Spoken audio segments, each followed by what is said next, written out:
and we would decant it out into a police station, which is a police station yard with white tiles against the wall and concrete on the other side. And they started pushing us up to one side, pushing lads with their arms and legs against the wall and running the truncheons up their inside legs.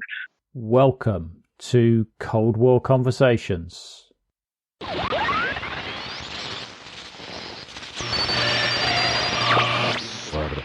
This is the British Broadcasting Corporation.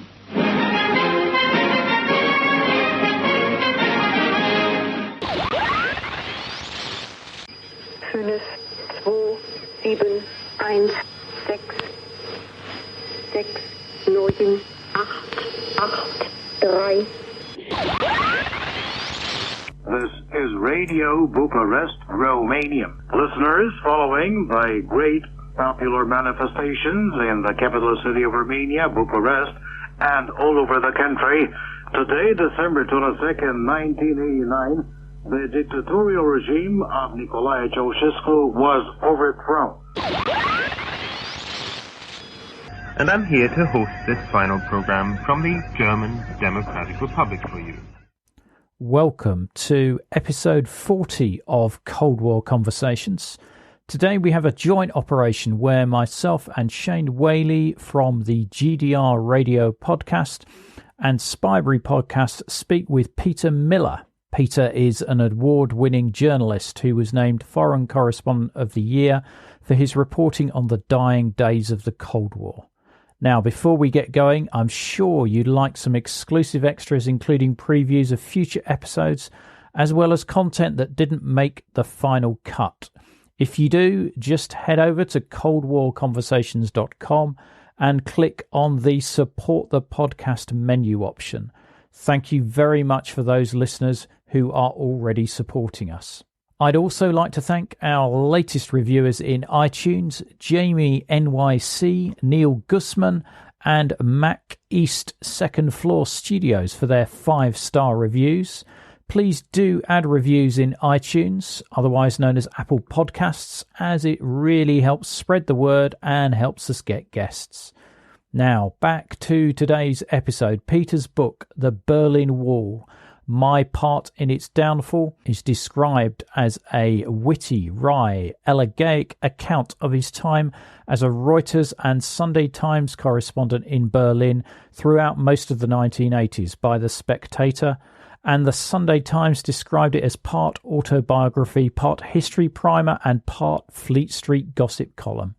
Millar casts aside the old chestnuts and sets about reporting on the reality of life under communism, in bare Stalinist apartments, at hollow party events, and over cool glasses of Volker, the gravedigger-cum-hippie, the Stasi seductress Helga the Honeypot, Kurtl the accordion player, whose father had been killed at Stalingrad, and the petty smuggler Manne, who has been separated from his parents by the war. We welcome Peter Millar. Peter, thank you very much for joining us on the podcast.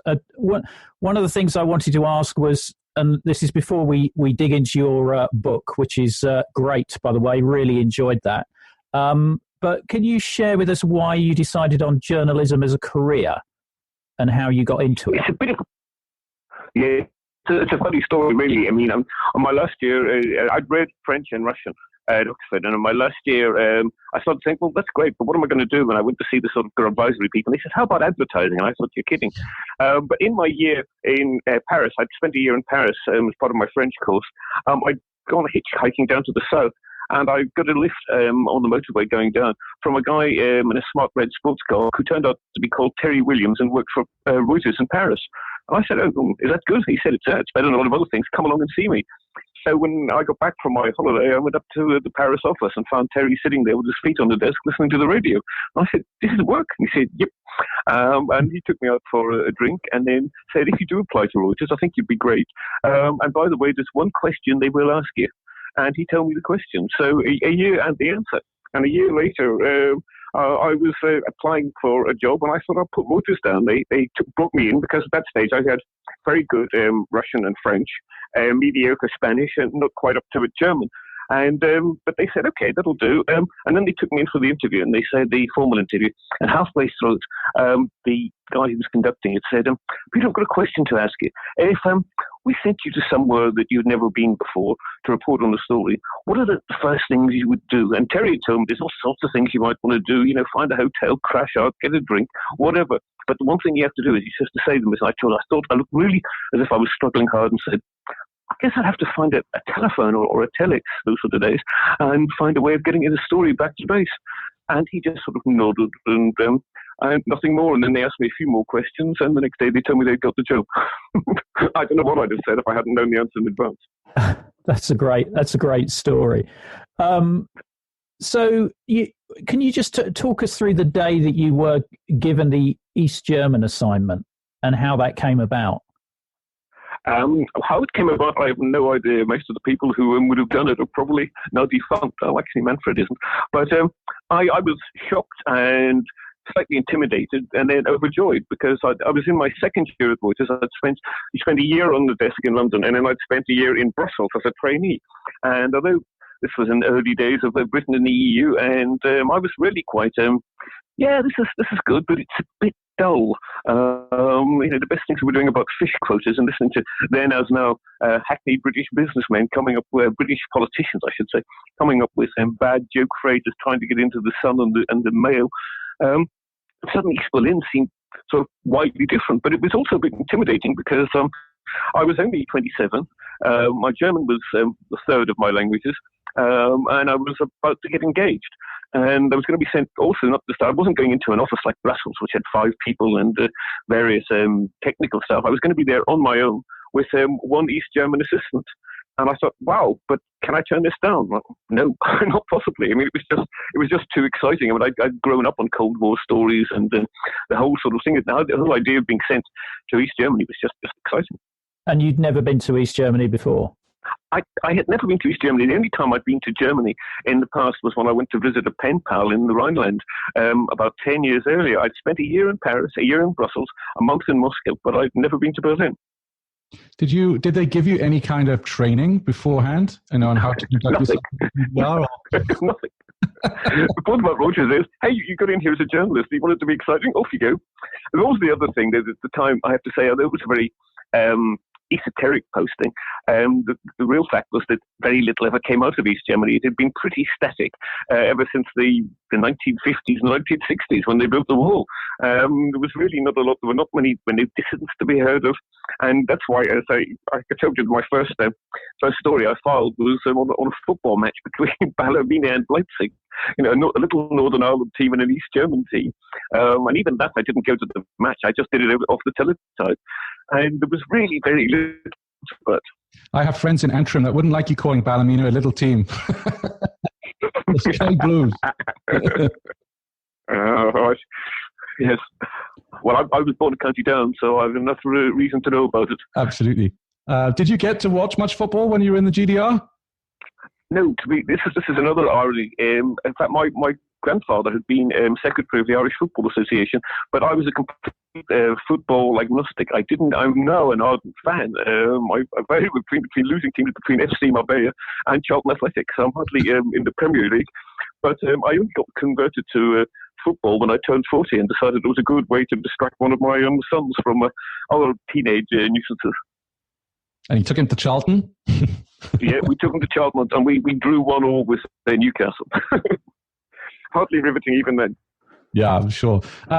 You write in the book, this is not primarily a history book, but the story of the curious love-hate relationship between events and journalists, a relationship that ends up as history. It is in particular the story of this journalist, and this story is one which I did not so much report as live.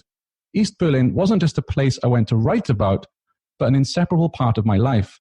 The people whose lives were forever changed by the events of November 9th, 1989 were not interviewees, but close personal friends, people I considered almost part of my family. Could you expand for our listeners and those who haven't read the book, what you meant by East Berlin wasn't just a place I went to write about, but an inseparable part of my life? Well, it's partly, as I say, initially there was very little going on there, and I spent a lot of time reporting from West Berlin. And it was a great schizophrenic city to live in, because East Berlin was rather drab. The hardcore streetlights. West Berlin was big, glitzy, full of bars, sex clubs, concerts. I went to see several major rock concerts there. But there was also, because it was West Berlin had a big attracted a lot of students from West Germany because they got out of having to do army service if they went to Berlin University. Therefore, there were also a lot of squatters, and the squatters were very, very left-wing. And every time anyone tried to get rid of them, or any American president visited, there would be mass riots in the street. And it was one, so I spent a lot of time reporting on that as well, because from the West Berlin office, which was staffed by 2 Germans, and then I went back over to the east, and it suddenly seemed quiet. It seemed very peaceful, but it also was very boring. And I gradually got to know a few people from the secretary in the office and from the cleaner. But then I finally found a pub to go into, and we'll come back to that. But the fact was that over the years, going into that pub, I got to make friends and more friends, and the people who I knew there have sort of stayed with me. I mean, I think now in 2013. I went to that pub's 100th anniversary in the same family. And even then some of the people I knew there sadly had died. One of them, Horst, had been in the National People's Army. He died early at the age of 40. Alex had been the barman, was gone. But that was sort of, I flew to their funerals. Alexandra, Alex's daughter, is still there. We exchanged Christmas cards. I was in Berlin just in February this year and went in to see Sylvie, Horst's widow, who still runs the pub to this day.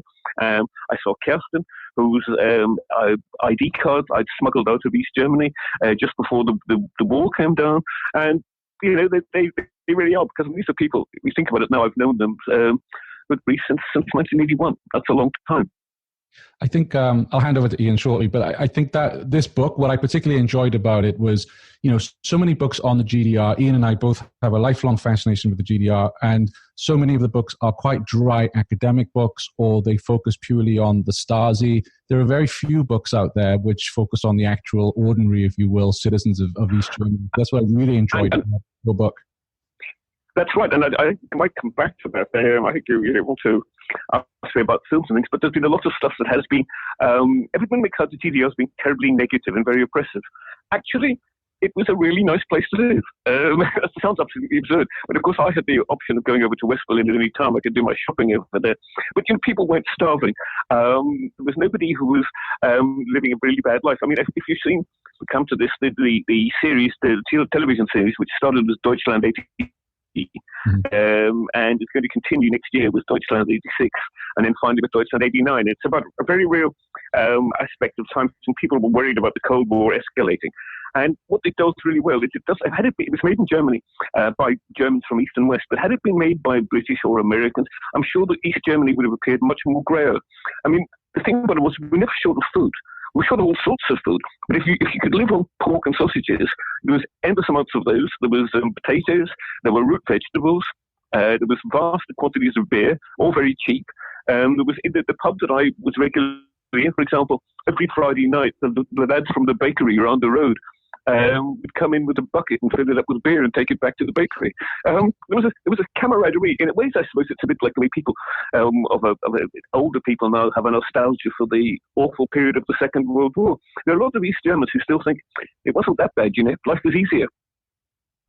Yeah, Peter, I think you're absolutely right. I mean, that's definitely come across from the interviews I've done with former East Germans, that whilst there wasn't a lot of choice, there was a lot of, you know, there was no shortage of food, and you were looked after effectively from cradle to grave, as long as you kept your nose clean. Exactly, kept your nose clean, and you didn't get to travel too much. But to be perfectly honest, that isn't very different to the Ireland of the 1960s that I grew up in. Yeah, it was the economy was there. You didn't buy, people weren't buying in Ireland from going abroad. They just couldn't afford it. Yeah, and it wasn't that we didn't all buy exotic foodstuffs. They just weren't any. No, absolutely, and I think that's true of a lot of areas in the UK as well during that period. So you arrive in East Berlin, and you have two main problems, which are your German is at A-level standard, and you couldn't drive. How did you manage to overcome those? Those were both a bit difficult. I'm a natural linguist, to be honest, and so the language came gradually. I mean, there was first particular real trouble was with the accent and a bit of vocabulary. There's always vocabulary you need to pick up. But there was a guy who lived downstairs in our flat block he still had a title that had actually been abolished in West Germany after the Nazi period, which was Hausmeister, meaning the housemaster. But his job was really to be the concierge. But it was always sort of suspected that he was checking up on people. And he would come up to my flat once or twice a week and go, Peter, I hätte gerne die Zeitung on, which is thick Berlin accent. What he wanted was the newspapers. And I had West German newspapers delivered, but I was specifically forbidden to give them to Easterners because, of course, they didn't want to let them be puzzled by the propaganda or consider they were being given too much Western news. But it turned out that all he wanted was the back page because it had the television programs on it. And that was the irony about East Germany too, was particularly East Berlin, was because it was a huge, great transmitter in the West. Everybody watched Western TV. Almost nobody watched East German TV, but they couldn't get the programs. There was no timetable, no list. So unless they had some access to a Westerner, they didn't have a way to know what was on. And that was the one thing. If he really got that, and he would hand that out, and people would come around to see what was on TV tonight. So that was a very different thing. Sorry, what was the other part of your question? Yeah, how did you manage to overcome not being able to drive? Yes, well, that was entertaining too, because initially I had thought I was a keen cyclist in those days, and I thought I'd buy a bicycle and I could take that across until I learned to drive. It turned out they immediately said, no, you cannot take a bicycle through Checkpoint Charlie. And I said, I can take a car, but not a bicycle. And they just said yes, and I said, why? Then they just said, just so. I've never found out two reasons why. I mean, there's not much you could hide secret documents in the frame of a bicycle.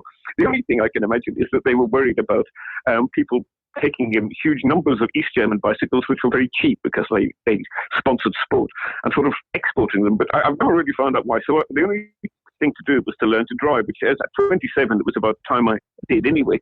And also we had a very nice VW Golf office car. And so I decided I would sign up and take my driving test. The first problem with it too, which goes for the other one, because my German was still improving and not yet perfect. There was a theory test, which of course there wasn't in the UK or Ireland in those days, and I had to take the theory test. And I was looking at a lot of it was very simple. It was like street science, which were internationally recognized. But there were things about the motor and the engine and spark plugs. Not only did I not know the word, in fact, I still don't. I didn't even know what they did. And my instructor was a bit about this. He said, how is it, like going across the wall very often? I said, it's great. He said, do you ever get that brandy, Asbach? And I said, oh, yes, I do. He said, it's very nice, that, isn't it? And I said, yes, it is, yes. So the next time I went by, I just found a bottle. I said, here's a bottle. I just thought you might like it. And he said, oh, how much do you? I said, oh, don't worry. You're doing a great job with my instruction.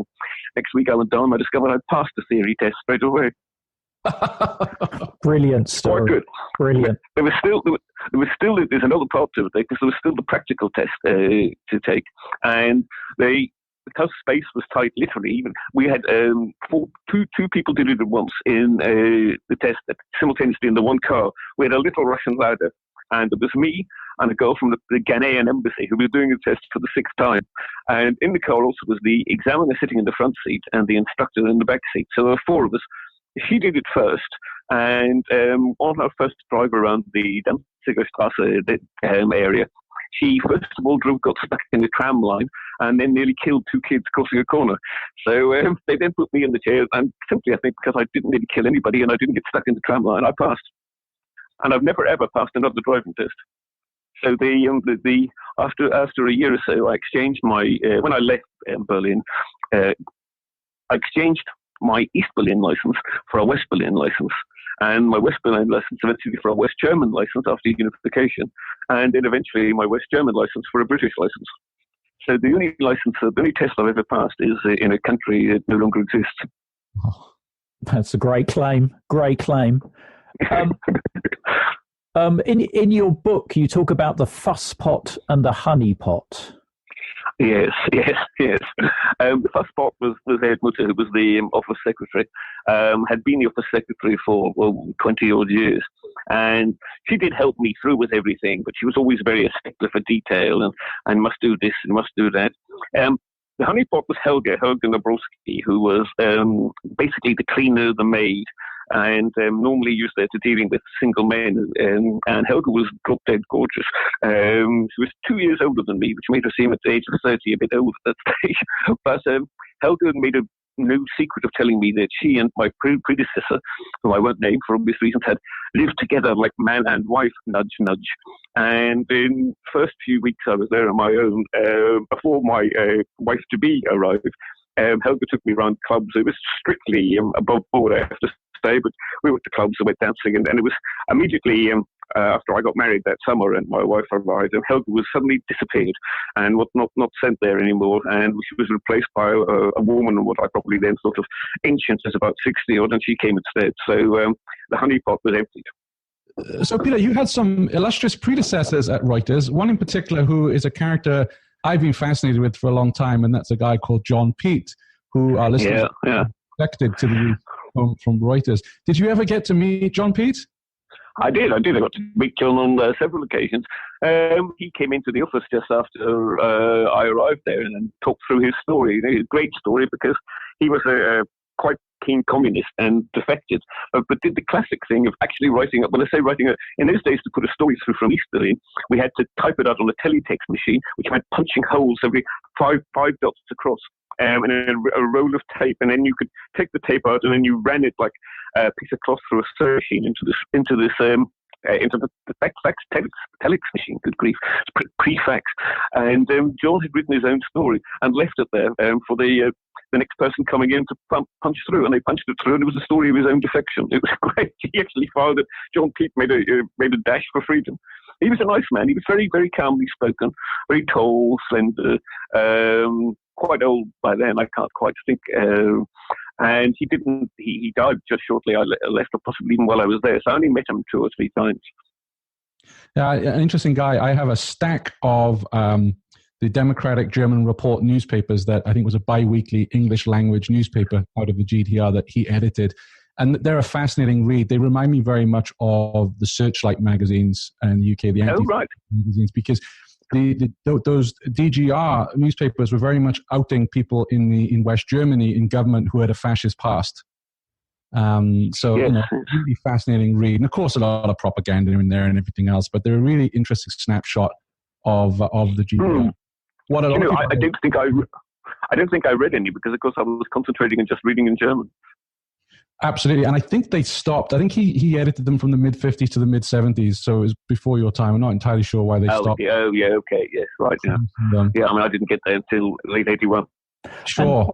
Sorry, Peter, did you get the impression that John was still a believer in the socialist project in East Germany? We did not talk about it. I only ever met him when he came to the office. We never met socially outside it. And of course, the office, like the whole flat, was heavily bugged.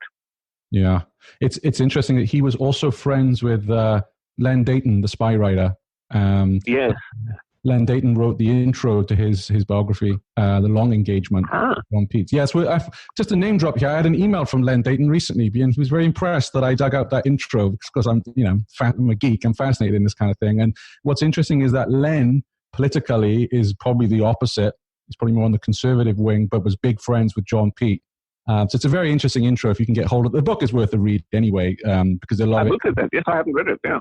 Yeah, it covers a lot of his time, in the UK, and, his communist thoughts and everything before he made the jump to the East. So, interesting part of history. And if we're talking about predecessors, of course, you held the job that was once held by a guy that some of our listeners might have heard of called Frederick Forsyth. And I read the book, The Erdmutter. Your secretary was not a fan, was quite disapproving of Freddie Forsyth.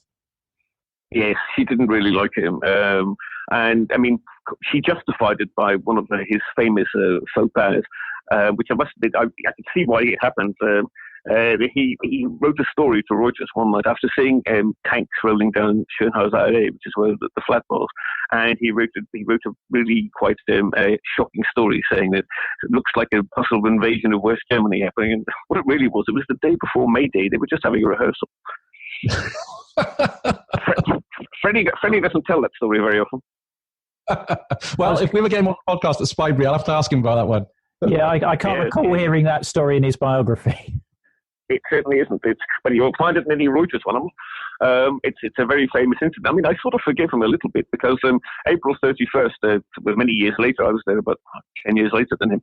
But I saw the tanks going past the window myself. I thought, oh my God. And then I thought, wait a minute, you know what this is about. I looked at the date and I thought, no, I'm not going to be at end of April Fool. I wanted to ask as well, how did you feel living in a state where it was likely, with you being a Western reporter, you know from your Stasi file that there was surveillance on you? I mean, Ian and I read about this in spy books and history books, but you lived through this. I mean, what was it like to think that, you could have a microphone in the bedroom and the Stasi were listening in? Oh, they had. I mean, in fact, when Reuters moved into a new office in Berlin after the wall came down, they stripped the flat and found 29 microphones. So there were, and that's it, a flat that had the office, a bedroom, a kitchen, and a living room, and there were 29 microphones in the walls. I also knew at the end, the door next to the left hand, we were on the first floor, and the door next door was never opened. It had a name on it, and it was never saw anyone going in or out. And we just assumed, and I suggested to Edmutter, who sort of didn't ever say anything, but he sort of nodded that there was obviously in there that the Stasi were sitting and the microphones, controlling the microphones and the tapes for what they were going from the flat. And then later, I did find out again in the 1990s that indeed there was a Lieutenant Weichelt who was in there, and there was a pub on the ground floor, a bar, and in the back of the bar was a door that led into another stairwell, which gave him up straight into his room, so he didn't need to come through this ordinary staircase. Wow. It was all a bit, yeah. But so what you got was that we knew that we were being surveilled, or whatever the current term is, but we were being listened to and watched. And when I did get the Stasi file, of course, I had several examples where the police tailed me for days on end. But at the time, I didn't notice. And as for you being, having a microphone in your bedroom, in your kitchen, you just get used to it. And if you have anything particularly delicate to say, you turn on the taps, you turn on the radio, or most of all, you just go out. And as for having, being monitored in your bedroom, you just have to live with that. you just, well, that comes into the very great film, Leben der Anderen, Lives of Others. And you see there's sort of the embarrassing bits where they're sort of listening to him in bed with his girlfriend. And, you just sort of have to say, well, if you're going to worry about it all the time, you're going to worry about far too much. There were other things too, as I saw in my Stasi file. They had, apart from just all the 300 pages, there were several photographs. And the one which is most enchanting, it was taken by a camera based in the tail light of a Trabant car. And it shows... slightly at an angle, obviously, but it shows there was my wife and I coming out of a shop on the corner, which was a shop that was purely for foreign currency. So it was only Westerners who went there. And at the bottom of the file, it shows me jangling the car keys and my wife struggling with this huge carton of goodies. And at the bottom of the file, Lieutenant Weichelt said, it should be noted that on shopping expeditions, Miller makes his wife carry the heavy items. She's never let me down. And was there an occasion in the book where you were being followed and you lost them because it was your wife was doing the map reading or something? Yeah, that's right. No, she was. We were just going up. We knew it was a hot day in the summer, and we were going up to a lake to swim in the north of Berlin. And we went straight up, and then we took the wrong turning, and we had to go around again, come back in again, and take the wrong turn. And the Stasi had it down as classic anti-surveillance technique. No. It was just Mrs. Miller's sense of map reading. Brilliant. That's great. There's a number of references to you crossing into West Berlin, and you mentioned Rita and Yogi Bear. Yes. Well, again, that's again another thing that goes completely against the standard picture of the GDR. I could only get through Friedrichstrasse, Checkpoint Charlie. That was the only place I was allowed to go. To the extent that I was forced to go there, then the wall opened to all sorts of other people. But because the people there were generally long timers, and they were on the same people were on the wall at that point all the time I was there, and indeed several years afterwards, and indeed in Yogi Bear, if you like, right up until the wall came down. And so I sort of got to know them, but obviously they knew everything about me, birthplace, passport descriptions, everything. I knew nothing about them, not even their names. And the occasion with there was only one woman, and she was had a sort of a satchel across her shoulder, and she had a forage cap. And I always thought it was lovely Rita maid. She looked much older, made it look a little like a military man, and I just nicknamed her that. And she was particularly interesting because we bought a sofa for the office, a nice big leather sofa, which of course we had to buy in West Berlin. And I drove up, rented a small truck, and took it through the wall. And taking a truck with a sofa in it through Checkpoint Charlie was a bit unheard of. And Rita, as I nicknamed her, was fascinated. Oh, can I say? Oh, that's nice. Oh, like that. And to the extent that later that same afternoon, after dropping off the sofa, I took the truck back through Checkpoint Charlie. I could have had 20 people in it, but nobody even looked in. And then and years later, she would always say, "Wie geht's dem Sofa? How's the sofa doing, Peter?" It's sort of slightly bizarre. And Yogi, again, I didn't know his name, but I called him that because he was a big bear of a man, curly hair, heavily built, and he was always over time got a laughing. And this was 1981 when I first met him. 1989 when I last met him, he was still saying, how are you doing? How's life? What are you doing these days? I've written a couple of books by him and said, you've become an author, have you? And yeah. And it's the funny thing. These people were demonized, and they were thought these are the killer border guards, the people who would go out and shoot you. I mean, there were some of those, obviously, but the people these were the sort of human face, and it was sort of good PR. And the very last time I saw him was on night of October 4th, German Unity Day, 1990, and they were taking down, just throwing open the gates of Checkpoint Charlie completely and starting to dismantle it. And I called them over and said, "Look, I've seen you. We've talked for years, but officially, and what's your name?" And he said, "Oh, I'm Uwe. Yeah, Peter, I'm Uwe. Shall we have a beer?" And we went and had a beer in the little bar on the western side of Checkpoint Charlie. I said, "Well, what are you going to do now?" He said, "I guess I'm going to discover what unemployment means." Wow. Yeah. It's certainly an angle that you don't hear is the the human that's behind the uniform. Yeah. I must point out, because Ian won't do this because he's probably too modest, but Ian has an episode, I want to say, I think it was episode 13, where he interviewed a guy called Michael Rafferty, who was one of the last soldiers to manage to be on duty at Checkpoint Charlie. And that's a fascinating interview from the other side, the other perspective of how they viewed the East Germans at Checkpoint Charlie. Very much worth listening to. So that's an outstanding interview, Ian, that you had there with Michael. Well, thank you, and he does talk about the guards the other side, and he does mention one of the female guards, I think, in that episode. But anyway, yes, as Shane says, well worth a listen. So I guess, we love the references in the book to Metze Eck, and you'll be pleased to know, Peter, I think I mentioned over Twitter that we had a Spybrary podcast meetup in Berlin in the summer, and a few of us, we took a bit of a pilgrimage to Metze Eck and had some schnitzel and way too many donkey beers. So we got to experience Metze Eck, and it was fun.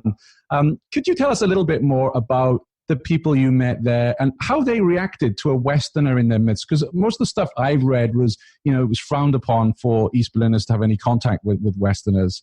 What was that like? Well, right, it took time to evolve. It was that night after riots in West Berlin that I'd been covering it. It was wintry and there was snow on the ground. And I really had only found one or two places to occasionally have a beer, and particularly, obviously, in the flat, the bar beneath our flat, they weren't particularly friendly, unsurprisingly, given that they had a secret door and in the back. But I saw this place on the corner and I wandered in, and it was a bit silent. And I said a beer, and I had a copy of the Times with me. And I stood over in the corner, very much on my own, reading the Times and drinking a little 25 CO beer. And this chap came over to me and said something in English. And these were early days when I was quite happy for someone to say something to me in English. And he said, "Could I look at the newspaper?" I thought, I shouldn't do this. But what the hell? I was only told not to let them have the German papers. So I gave the paper to him, and he was really just using it as an excuse to get chatting. And we chatted away for a couple of times, and I went in and met him there a few more times, and we would chat, and I was thinking, this is good. We'll mix it up in English and German. He was improving my German, I was improving his English. But quite a few times he wasn't there, and the man behind the bar, who turned out to be my very good friend Alex, started talking to me, and I was more than happy to talk totally in German to him. And he did then say, just watch that guy. And his name was Jochen, but they had a nickname for him which was Fade, and they suspected him of being a Stasi informer. And so I was just a little bit careful from then on. He was always very pleasant to me, and in fact, taught my wife how to make a Berlin potato soup, which is one of the finest soups in the world. But after a time, Alex said, well, Peter, come and sit down here. And I thought, good God. And this was the stamp tish. The stamp tish was where all the regulars came. And it's important in any German bar, even today. But back then, it was particularly important because it meant you could trust them. And the people were people who trusted each other. And they thought, whoa. Here's a Westerner here. But Alex gave the nod. And because he had worked out that, he knew what I was on, but he realized that I wasn't a spook or any sort of informer. I was a genuinely young, quite naive journalist. But they all wanted to talk and chat, and I met a vast variety of people. Some of whom were actors. Günther Chekhov, still a well-known actor today in the West, in Berlin. I had another friend. Metzer Eck was a very special bar. Alex chose his clientele. So you weren't really on his list. And I don't mean a real list, but if you didn't get the nod, it wasn't quite such a friendly place. And there was a film director, an East German film director, and a guy who ran an apprentice home across the road. And he had to be a party member, of course, because they weren't going to let somebody the party didn't know about bring up young apprentices. But yet, in fact, when he was a big bearded man, and when I finally left to go to Moscow, he handed me his SED, his Communist Party badge. And I thought that's as good as you can get, mate. Yeah, absolutely. And there were other stories too. I mean, I should mention Hannah Laura and Dieter. Dieter was one of the barmen, and who always had a jolly and very amusing and he knew no English at all, but he always was in the drinking with the Schnelling, hoppy. Can you get your drinks down your neck now? And his girlfriend, Hannah Laura, told me great stories, well, terrible stories, really sorry, about her uncle Pete, who had lived in one of the little villages on the outskirts of Berlin until the 13th of August 1961, where they built a wall that cut off the village. The village had been effectively just like a spur, like the end of a starfish's tail or whatever. It was cut off because the wall was done by postcodes. It was the ultimate postcode lottery. And it's like some streets had the wall ran down the front of their houses. So there was a particularly famous street where the houses themselves were in East Berlin, but the pavement outside the door was in West Berlin. Mm-hmm. And at the end, they ended up knocking down the houses and building a wall. But her uncle and his friend had found themselves cut off from their regular bar. And this was another bar that they drank in every night. They said, it's not as good as the one just down the end of the street. But down the end of the street now had barbed wire and concrete. And one night they just decided after too many beers they'd go for it. And they got down and they scrambled underneath the barbed wire. But Pete didn't make it and got shot, was never seen again. Tragic. So there was a lot of poignancy there too. And am I right in understanding from the book that was one of the very few pubs in East Berlin that was privately owned? The rest were run by the government? Yes, there were more than just a few, but most of them were run by the government, and they had it simply because Clara, the ancestor of Bärbel, had won the lottery, the other sort of lottery, in 1913, and bought a long lease on the pub, and the lease continued. And when in 2013 we had the 100th anniversary party. Sylvia, who runs it today, said, we've been here for 100 years. We survived the Kaiser, the war, the revolution, the Nazis, and the communists, and now we're still here, and 5 currencies. And I really felt that sense of history when I was there in the summer through your book, and also just through the photographs on the wall. It's a pub that I think anyone who's listening to this show who finds themselves in Berlin should go visit in Prenzlauer Berg. Oh, absolutely. Yeah. It's quite unique. When they had the 100th year party, they had all sorts of Berlin and German television and radio turn up. I didn't know any of this, of course, in 1981. Sure. Nor did anyone else. So you just stumbled across it, and as they say, the rest is history. Absolutely. Literally. Yeah. We should also mention your other book just very quickly. So you have a few books, but one called Tomorrow Belongs to Me, and Metzer Eck is on the front cover of that, which is German. Right, that's not the one we should. That was my first ever book, and that was literally just after I came back. I thought I'd try and get something, but I didn't, because that's well before the war came down, and I just wanted to write a book about the way things were, and it's actually a biography of Alex, the bar manager. It's an interesting book, but the 1989 book, I have to say, is much better. Yes, I haven't read. Although I did. Yeah, I have it on my shelf. It's here, but I haven't got to it.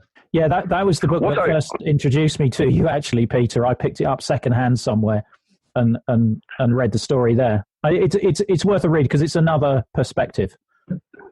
Yes, well, the other book that I could refer to is my not as successful as it should be novel, but primarily because I made a mistake in the title, which is my comparison of Berlin to London, which I had published as The Shameful Suicide of Winston Churchill. I should never have put the shameful in. It was initially going to be Suspicious Suicide of Winston Churchill, which is my creation of the entire GDR scene put on a map of London. And it's something that has appealed to me for years, just because the topography fits so well. I mean, it's uncannily well.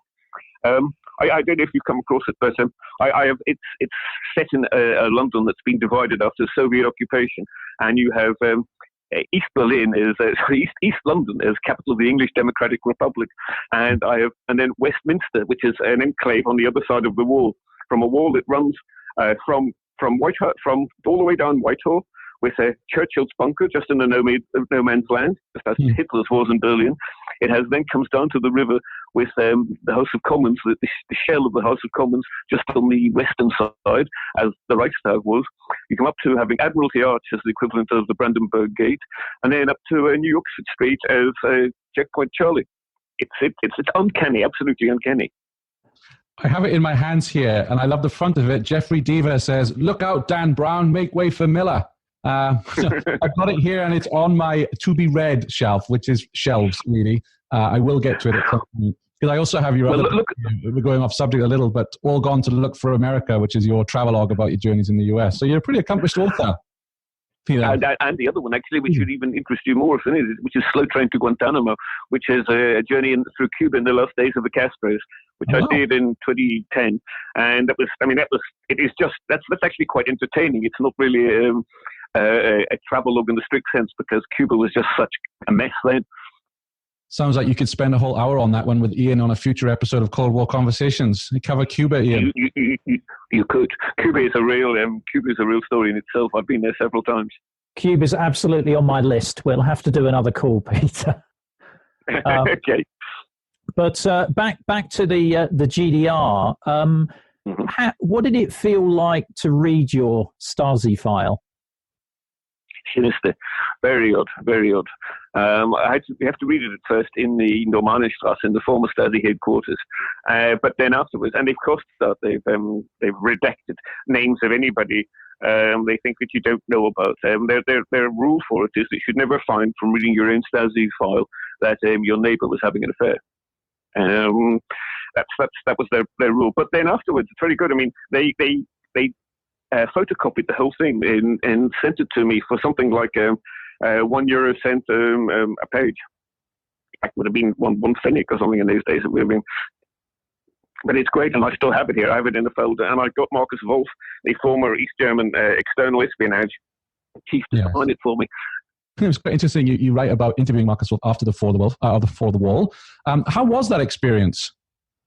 It was great. We sat and had a couple of cups of coffee outside the Red Rathaus, the East Berlin town hall, and a bit after, of course, he'd also been acquitted because he'd been charged with treason, and he was sentenced to jail, and then he appealed, and says a lot for German legal system. They said actually Markus Wolf was engaged in espionage for the German Democratic Republic, which was at that stage a separate country recognized by the Federal Republic of Germany. So therefore he could not have committed treason. And they just let him go. He didn't live very much longer either, but he spent most of his time in writing a cookbook of his days in Russia, because he was a real communist family. And when in the Nazi time they fled to Moscow for sanctuary, and he'd grown up in Russia and spoke fluent Russian, obviously, and also he wrote sort of German versions of Russian dishes. Very odd thing for him to end up with. He also had good anecdotes too. The one that only one that I'll mention, just because it ties in with what we were just talking about, was he said the most dodgy person he ever had stay was when Fidel Castro, came to visit the GDR on a state visit. And the trouble they had was that he would not take their security. And particularly he would, they had obviously a security detail to look after him, to make sure nothing happened. But Castro would climb out the back window of the hotel so he could go to Brussels and West Berlin. Fidel was a great womanizer. Yeah, I'm sure. Have you read Markus Wolf's book, Peter? The cookbook, or his biography? Yeah. Oh, yes, I have. Yeah. Because the thing, Ian and I have talked about this at length previously, and it might have been some while since you read it. So It is a long time since I read it, yeah. I mean, I just feel, and if you agree with me, that I had to take a lot of that book with a pinch of salt. It's one of my favorite books on the GDR, purely because of the stories it includes. But, he kind of positions himself as, well, actually, I wasn't that fond of Honecker and the regime and Milker. Oh, yeah. How much everybody in that, they're all self-justifications. And did he sort of talk to you about what Milker was like to work for? No, he didn't. He was just after his acquittal in the trial. He wasn't going to be telling a journalist anything that might make a good story. But it was very entertaining to meet him, and we talked about how the different branches of the Stasi, internal and external, worked with one another. But we didn't really go into details of Milker, who was still standing trial at that stage too. Yeah, I was just going to say, Nick, I think you were interested in sort of what sort of people would I like to have conversations from those days too, and it's quite funny. I just sort of thought about them, and there's actually three in particular that I would like to get a drink today, just to find out. One of them is Erich Weinert, who was my East German foreign ministry minder. He was the one who was supposed to take care of every question, every query I had. I was supposed to report to if I went too far outside Berlin. And his father was a great socialist hero of the Nazi period and after. And I just wondered today, I'd like to know what he thinks about it, if he still thinks it was a good thing or a bad thing to go. The other one I'd like to know about a couple of Russian friends. I had both one in Russia and one in Berlin, who I'm never quite sure if their fathers or their relatives lived up to their surnames, because one was Yuri Kalashnikov in Moscow, and although it's not a unique name, but I always did wonder. He always led people think that he was related to the developer of machine gun. And the other was it's a painter still going strong today. I haven't seen for years, Nikolai Makarov, and I always wondered if he was related to the developer of the pistol, because he was forced to leave Russia, ostensibly because of his paintings being a bit dodgy, and set up painting in East Berlin. And then I'd like to meet Helga Nabrowski, I've looked after for years, just whatever happened to Helga, who was the honeypot, as she is in the book. And indeed, Volker, the guy who led me to, was a gravedigger who was sleeping with the daughter of a man who was turned out to be East Germany's version of James Bond. In fact, that was one of the things Marcus Wolf told me. He said that he was active in Africa in those days, in Angola. And Volker was a good for nothing, really, but he was very good fun to talk to. And I'd just love to know what happened to him. But these people disappear. Yeah. And I mean in the best sense. They just get lost in society. Yeah. It's funny you mentioned Erich Weinert. He's someone I'm researching right now for another podcast we're doing in the future called Radio GDR. And my interest in him was sparked because until recently I was working for a German company and their head office was on the outskirts of Prenzlauer Berg on Erich Weinertstraße. So I thought, who's this Erich Weinert? A couple of days ago, I looked up and I read about him. So I asked in the office, now bearing in mind it was a tech startup, and I said, who's this Erich Weinert guy? Nobody knew who he was.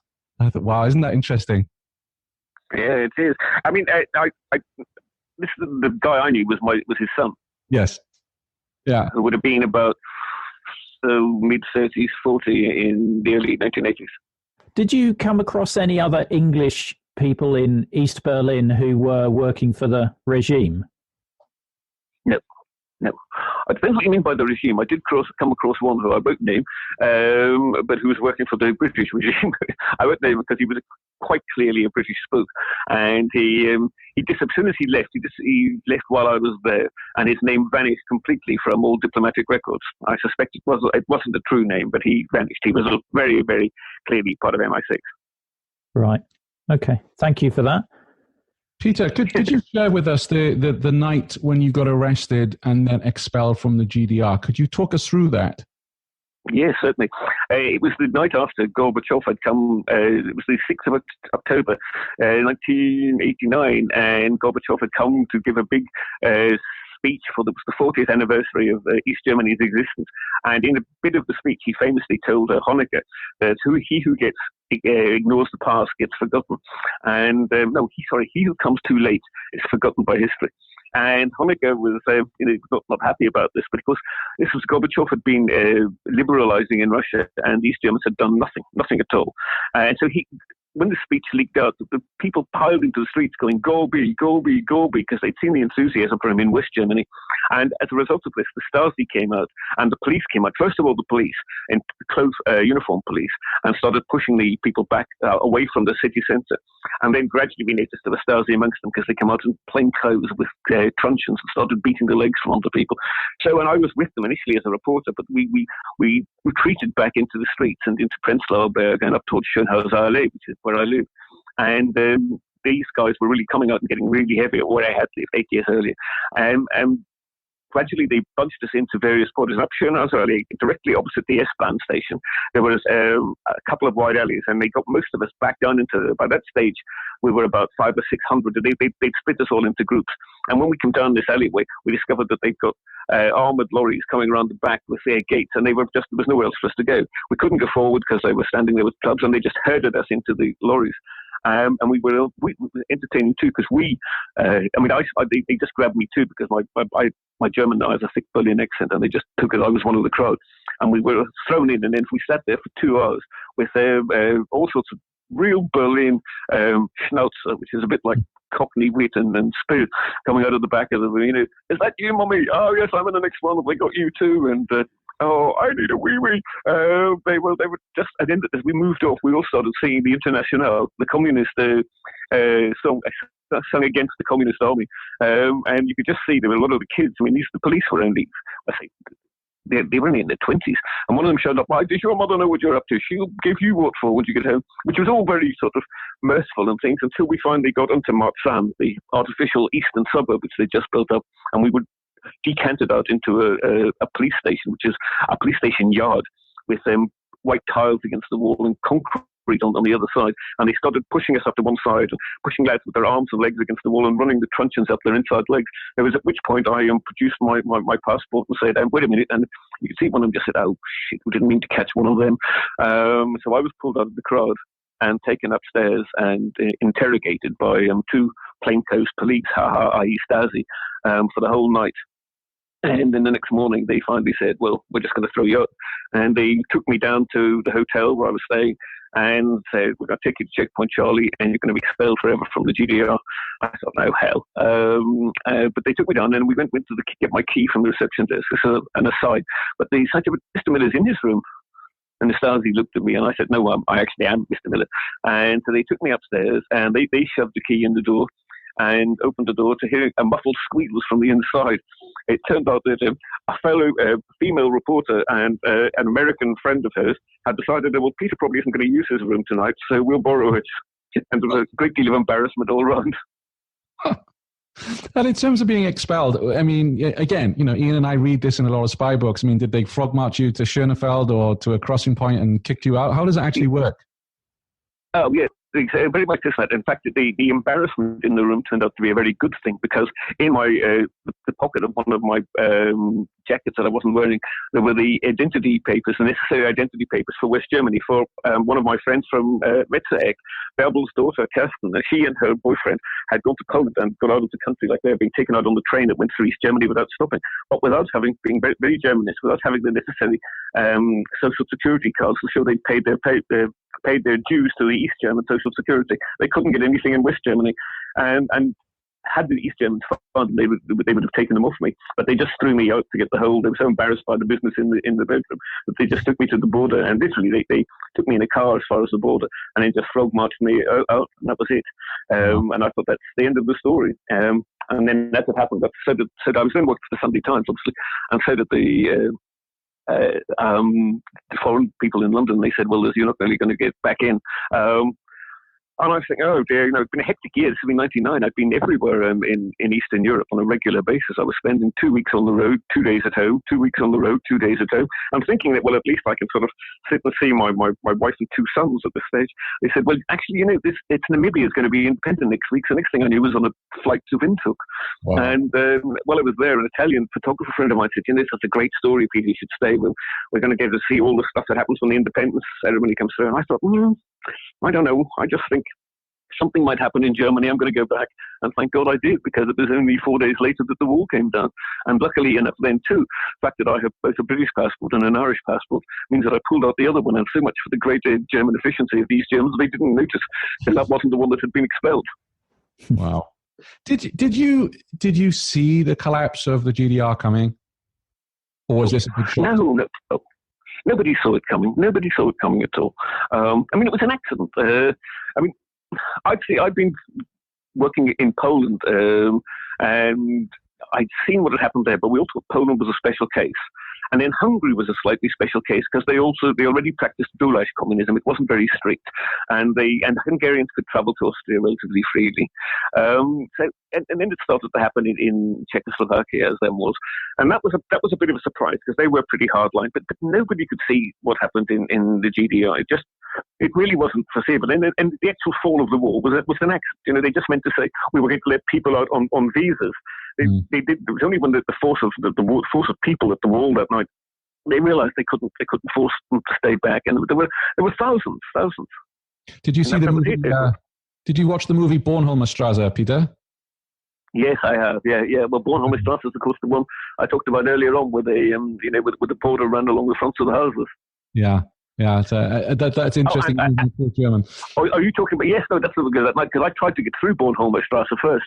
I was up in Rostock. There was a demonstration going on in Rostock that night, and I was just driving back from a leisurely pace in a rented car, and suddenly I heard they're opening the wall at certain border crossings. I said, "This is ridiculous." And I thought, well, maybe it's not. So I rammed my foot down and got as fast as I could and went straight to Bornholmer Strasse first, because that was a crossing there. And of course I stopped and they wouldn't let me through. They said, "You're letting East Germans through?" And I said, "Yes." And I said, "Why can't I go through?" I said, "Well, you have a pass. You can go through Friedrichstrasse. You can go checkpoint Charlie." And I thought, this is ridiculous. But I thought, well, don't stand here ordering with a border guard. It's only another 10 minutes drive down to checkpoint Charlie. And when I got there, of course, it was heaving again. But I went up to the front, and Yogi Bear Uwe was there, and he said, "Hey, nice car. You're going through there, do you? Look, it's mad through there." And I was going to drive through. I said, "Well, what can I do with the car?" He said, "Leave your car over there. I'll look after it." This is the hated border guard. And so they let me through, and I walked through the wall, and I had my hair tousled by loads of West Berliners, a beer shoved in my hand as if I'd never seen one then. Before, people saying, "Willkommen die Freiheit," welcome to freedom. It was a very strange night, very, very strange night. But even that night, I sat there waiting for a while to get some people to make a story, because it was the worst thing for me. It was a Thursday night, and if you're working for a Sunday newspaper, you hate things that happen on a Thursday night. But I waited around to find some waitresses from the hotel and dragged them down to a street corner and watched their reaction, and got them in a taxi. And then I left them because I suddenly saw my friends from Metzeegg on the next street corner, including the ones who'd got over via Poland and the others who'd just come over that night. And we spent the entire evening drinking in one of the bars. I mean, Berlin was crazy. There were people throwing fireworks. There were car horns blaring in every corner. And then I staggered back, of course, because my hotel was in the east. So about 5:30 in the morning, I walked back through one of the open gaps in the wall. And I thought, this isn't going to last. This isn't going to last. Day after tomorrow, this is all going to be filled up again. And that's been the end. But the funny thing was that there was the Western reporters who just arrived there and then declared, this is it. They were putting it up, this is it. The wall's down forever. And I was thinking, no, I know this place too well. It won't last. But there you go. Within the day, it was impossible. They just torn so much of it down that it just had to be accepted. Yeah, it's interesting, Peter, because I don't think you're the only one that thought it was only a temporary thing, because I've interviewed a couple of people whose fathers were Volkspolizei, and they didn't cross until about a month or so after the wall was open, because they thought that it would close again and it would obviously affect their job prospects. Absolutely.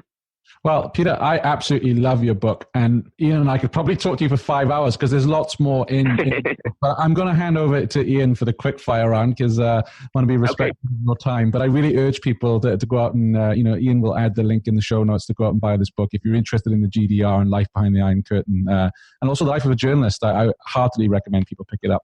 Absolutely, and I second that as well. So, Peter, we normally have a quick fire round, and you've already answered one of our questions about the 3 people that you'd like to have a few beers with. Yep. But what's your favourite Cold War film? Well, that's a funny one because I'm going to give you a couple because obviously, from a different area, not to do with the GDR, I always loved The Third Man, which is set in Vienna at the beginning of the Cold War. And I've always loved Dr. Strangelove just because it's so completely mad. However, the winner for me has to be Gorky Park. No, it's not because it's the best film. It is a good film. It was a great book, but it's Gorky Park without question. Because when we were living in Moscow, my wife and I took our first trip back to the west, as it was, and we drove to Helsinki, and we parked the car and we thought, and went to bed, and get up the next morning, and looked out, and we were back in Moscow. It was so weird. There were crowds of pictures everywhere. There were Workers of the World Unite. There were and we walked out on the street thinking, what's happened? So the world shifted here. And I just realized because it was winter, it was midwinter. And overnight they had put up all the scenery to make Helsinki look as much like Moscow as possible. And there was William Hurt in the corner in a Russian police hat. And I thought, this is so real. So I'm afraid that's because of the personal reflection that wins for me. No, that's a good choice. I haven't seen that film in a while, so it's one I'll have to dust down. Ian, it's interesting how many movies were actually set in Moscow but filmed in Helsinki, because the Kremlin Letter is exactly the same. It's all set in Helsinki but made to look like Moscow. Yeah. Well, I think Red's, the John Reed biography film with Warren Beatty, that was filmed in Helsinki as well. There was another reason. You've got to remember that all of that sort of turn of the previous century architecture in Finland was, of course, at the time when Finland was part of Russia. So the architecture was identical. No, absolutely. Absolutely. So what piece of music would you choose as your soundtrack to your time in Berlin? Yeah. And again, there's two here, because the first one, which is a bit corny, but it happened to be is All in All is Just Another Brick in the Wall, Pink Floyd. And that's not just because of the name, but because in my first months there, that was the hit of the year. It was actually the hit, and it was blaring out of all the courtyards across the wall from both sides, because there was no problem getting music over into the east if you knew the right people. So I was wandering around looking up at these walls, and there was Pink Floyd playing in the background. But really, the one that is most it is much later. Is it's a really iconic East German song. It's now become a sort of hit all over Germany, and it's called Ich bin der letzte Kunde. I am the last customer, and it was by a group then that was called Silly. And it's a story of someone trying to get out of a bar late in the evening, but he's stuck there because he says, ich komme nicht los vom Hahn. Vor einer Viertelstunde ging meine letzte Bahn, which is saying I can't get away from the beer tap, and my last lady went half an hour ago. My last tram went half an hour ago, and I still can't get. And it's crazy. You can almost imagine playing, because there's the sound of rattling bottles, and it goes up. The barman getting his car ready. The toilet lady's cleaning up behind her, and I still can't get out of it. It's a great song. You have to listen to it. It's Group of Silly. Ich bin der letzte Kunde. Doesn't exist in English, I'm afraid. I'm sure we'll be able to track that one down, Peter. YouTube is a treasure trove for that sort of stuff. It is. Have you got any souvenirs from your time in Berlin? Loads of them. I mean, I was first attracted to souvenirs before I'd ever gone to Berlin, when I saw one of my colleagues at a bar in Fleet Street produce a watch. But it was after the revolution in Iran, and he had a watch with the blood of the martyrs going around on the face of the Ayatollah, and I thought, wow, I need one of these. Obviously, I didn't have the first thing I got when I was in Poland. I had a Solidarność shirt because no T-shirts or anything. It had been the words had been printed onto a hospital vest. One of those I have. Good grief! I have a Workers of the World Unite banner in silk, Russian silk, which I stole from a Communist Party headquarters in Lithuania after the revolution there. From East Germany, I have a Wir sind das Volk, we are the people protester, which came from the protests in Leipzig. I also have a banner of the East German Communist Party, the SED. I have Freiwillige Helfer der Volkspolizei, which is a volunteer helper of the People's Police armband. And probably, I have a bit of the wall, obviously. And I think my favourite thing, there was actually one that I didn't pick up, pinch or grab. I actually bought it. And in a rare time, I wish I'd bought more. It was just in the few days after the war came, a few days after German unification, they were selling the border post signs. So I have the one that says, Achtung, Sie verlassen jetzt den amerikanischen Sektor. You're now leaving the American sector, and it's in all 4 languages, French, German, Russian, and English. And they were selling it for like €5, 5 marks it was at that place. And I wish I'd bought more. And they were efficient one. There only were about 400 of them altogether, and they just flogged them all off, and that was that. Wow, that sounds like a great souvenir, that one. I love that. I have it on the door of my office.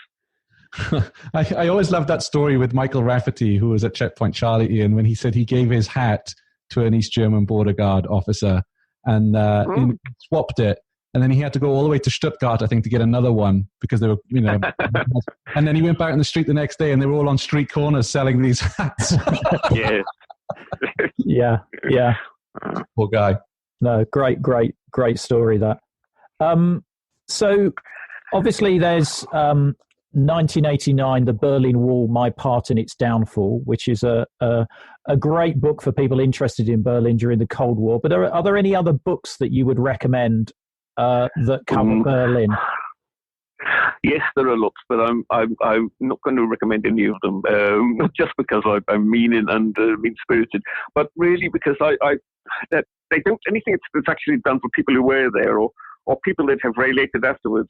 It doesn't feel the same thing. I mean, Anna von der Stasi-Land is quoted a lot, and I think it is quite good, but it was done all afterwards. It was all done by interviews 10 years after the wall came down, and there wasn't anybody else I know who really lived through it the same way. Not in English. I could recommend some in German, some very good ones, but not in English or translated. So I'm just going to hold fire on that one. No, that's fine. It's one of Shane and mine's bugbears, and it's a real incentive for us to learn German, is that there's some great books in German about this period, but my German's not up to scratch, but I think Shane's getting ahead of me with his German knowledge. And for your last quick fire question, yes, definitely. There's both a film and a TV series, both of which, though, I've already mentioned. The TV series is Deutschland 83, Deutschland 83, which is just brilliant. Its depiction of East Germany is so correct. Not people crawling around dirty streets or in poverty, with people having barbecues with beer and sausages, and you could do that. And it's all about the Cold War and deeply between the two Germanys. It's great, and I'm very much looking forward to 86, which I expect in the next 12 months or so.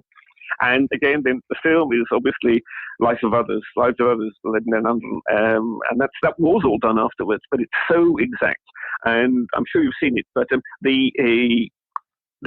the flat of the chief protagonist in the film, who's the playwright, is an almost carbon copy of mine. It's so recognizable in every way. Wow.